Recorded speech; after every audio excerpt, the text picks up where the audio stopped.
Hello and welcome back. Today we are going to be discussing the many guards of the 2024 NBA draft. So, at the time I'm filming this, it is Tuesday, which means the NBA's draft is tomorrow.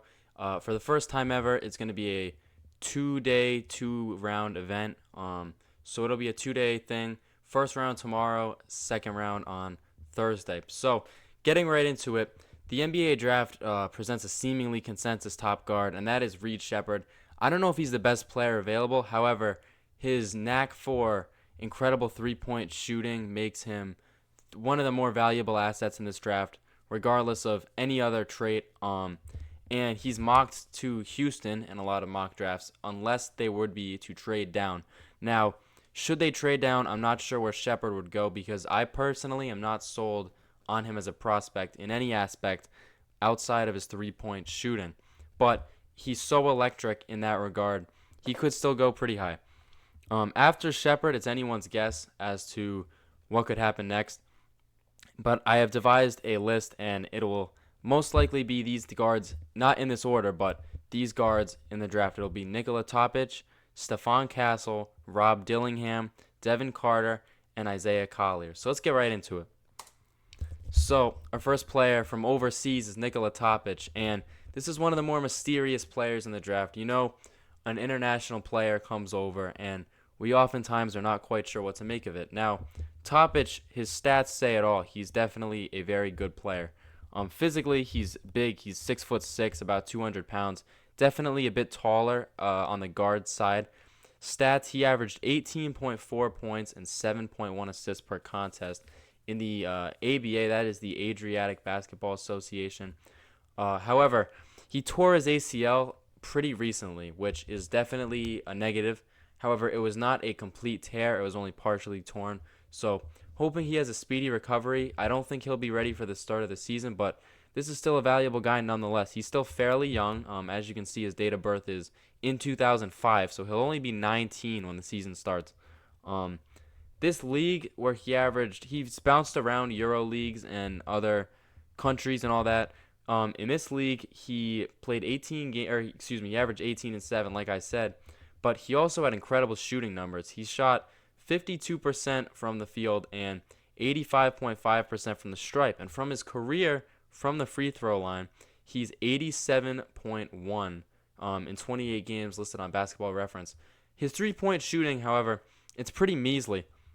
We're looking at about 26%, but I feel like this is definitely something that can be fixed. In today's game, we know Europe's more physical, and we know there's definitely more spacing, I feel like, in American basketball.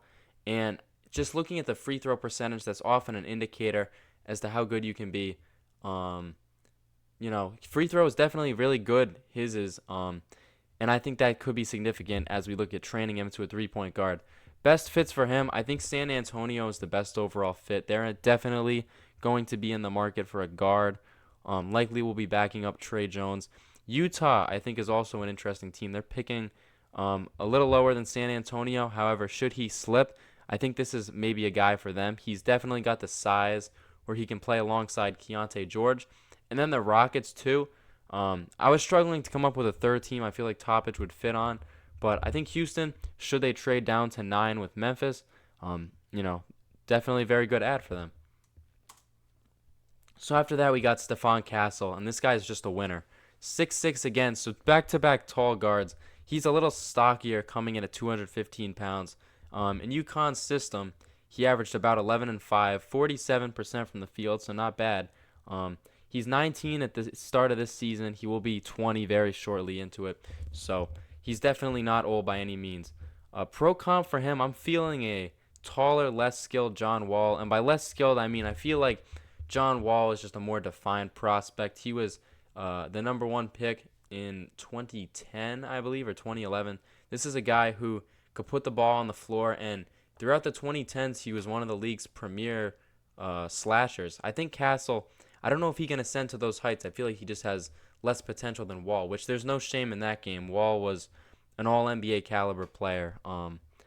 Regardless, I think that Castle has a lot of physical gifts. For my 5 words or less for him, I wrote systemic star with physical gifts. He's a player that I feel like would be really interesting in San Antonio, and I actually like them picking him at 4. Should he be on the board if barring something happening with the first 3 picks where he's not on the board. Castle is a really good player, and I think he shoots above his rank in terms of just guard play. I feel like he's better than Shepard, in my personal opinion. I'd rather have him. He racked up some honors this year. He was all tournament, all Big East. Also, just a bunch of like I said, a bunch of Big East award recipients. And with Castle, I feel like in a system like Popovich's, he's definitely receptive to playing in a system as we saw under Dan Hurley at UConn. And I think they could have that same success here. So San Antonio, definitely my top option for him. However, Charlotte also could be on the table, as well as Memphis. Memphis, I feel like I'm not quite sure how that they would get to him. They'd obviously draft him at 9, but I feel like with the guard rotation they have there, he could provide definitely an interesting face off the bench. Okay, moving on, we got Rob Dillingham. So, Dillingham, we saw him at the top of some mock drafts, second overall to Washington, I saw even in some. However, his stock has kind of slipped here as fans realize what he really is. He's 6'2", about 170 pounds, so he's definitely slimmer and a bit smaller than those other guys. However, this guy has all the offensive firepower that you could want. One of the most skilled players in this year's draft. Shifty doesn't do him justice. He's often claimed to be one of the shiftiest players in college basketball, and I agree with this. I watched him play a couple times. He definitely has a knack for driving, and he can do some stuff. He plays a lot like Emmanuel Quickly. I see a lot of Quickly in his game. Another Kentucky product. This is a guy who, has all the tools to be a great sixth man in the NBA, and I think some teams could really utilize him well.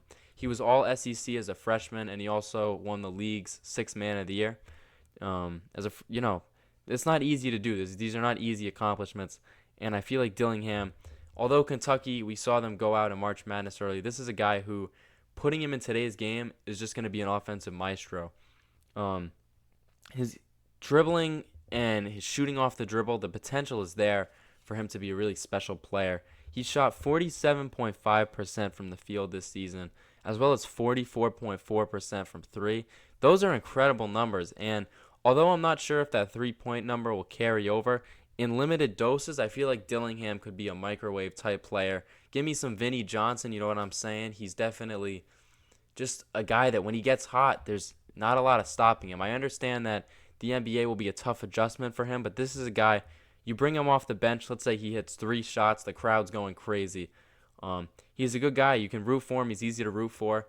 And I have him on some teams. I think San Antonio, again, is an interesting fit because, as I said, they need a guard, and he has proven he can play at the sixth-man position.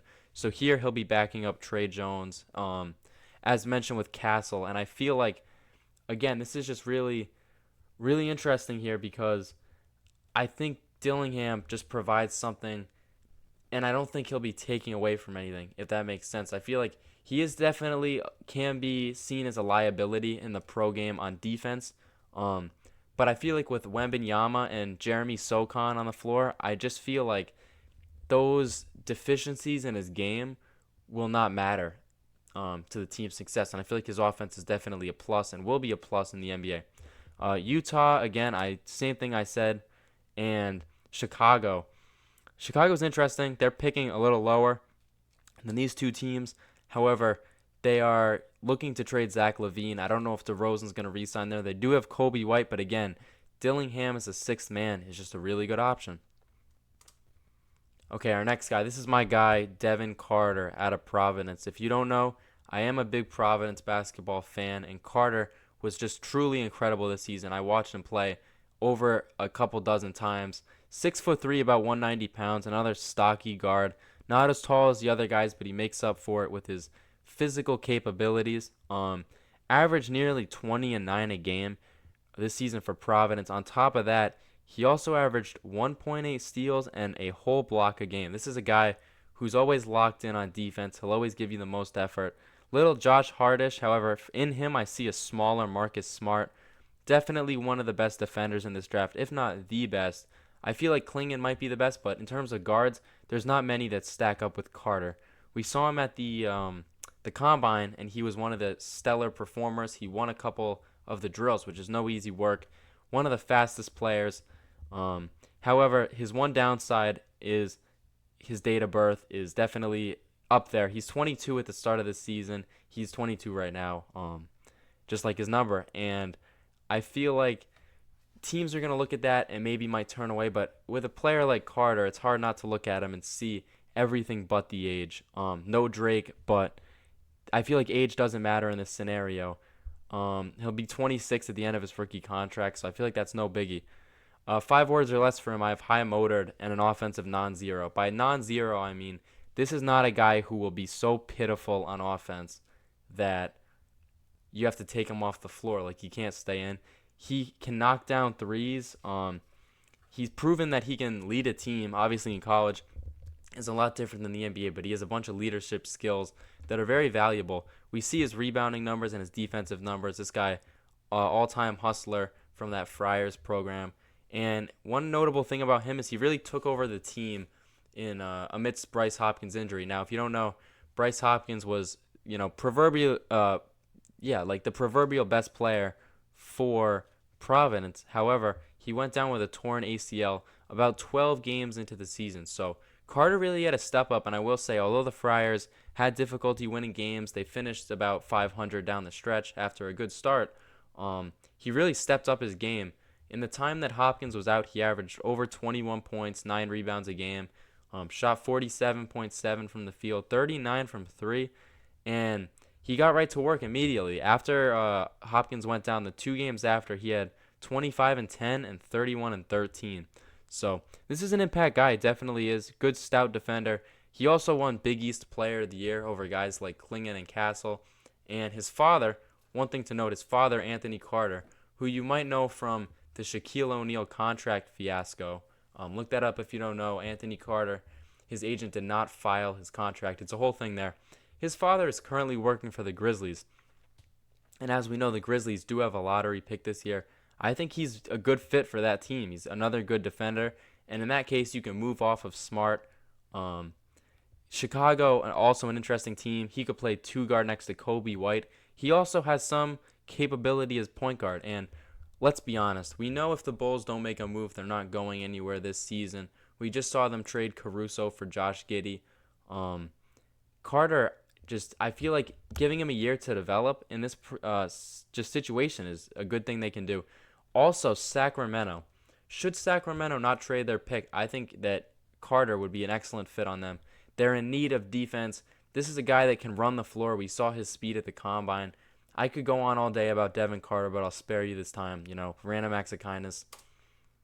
All right, my last guard here we got is Isaiah Collier. He's coming out of USC. Obviously, they didn't have a great season, him and Bronny James. Again, another big guard, 6'5", 210. Averaged 16 and 4 a game for this pitiful USC team. But he's, one hell of a player. He, in some instances, was regarded as one of the top prospects. As I have him listed as a once front runner. I feel like he still has that potential. I like when, guys go down the ranks, they're often forgotten about. Same thing you see here in this draft with Ron Holland and Modest Buzelis. These were guys where they were regarded maybe as the first pick in some instances, and now they're not. All these guys, I feel like, have a spot in the league. Collier's play style, definitely more of that slasher archetype. I have him down as a poor man, Stephon Marbury. Going to be 20 at the season start as well. So on the younger side, he's not a good shooter, but you get an NBA shooting coach, you can fix that easily. Some teams, I feel like he's going to end up on a contender. The lottery this year has a lot of contending teams. Sacramento, one of those teams. Again, just another guard for them. I feel like Davion Mitchell's on the way out. They don't really like playing him. So slide Collier in there perhaps. And then Miami again, they're going to be losing some guys. They're going to be losing Caleb Martin most likely. They could use another guard, and I feel like Collier will be good on them. Same thing with Philadelphia. Just another bench piece with potential. Maybe Collier could even play 2 guard alongside Tyrese Maxey. So here's what we're looking at. This is our draft order. As I said, the draft is tomorrow. And, just to have in mind, we will be doing more videos on the draft. And, yeah, that's all we have today. Thank you for watching, and we'll catch you on the next episode when we discuss some crazy trade packages how to build around Wembanyama. All that is coming soon. So thank you for tuning in, and we will see you next time.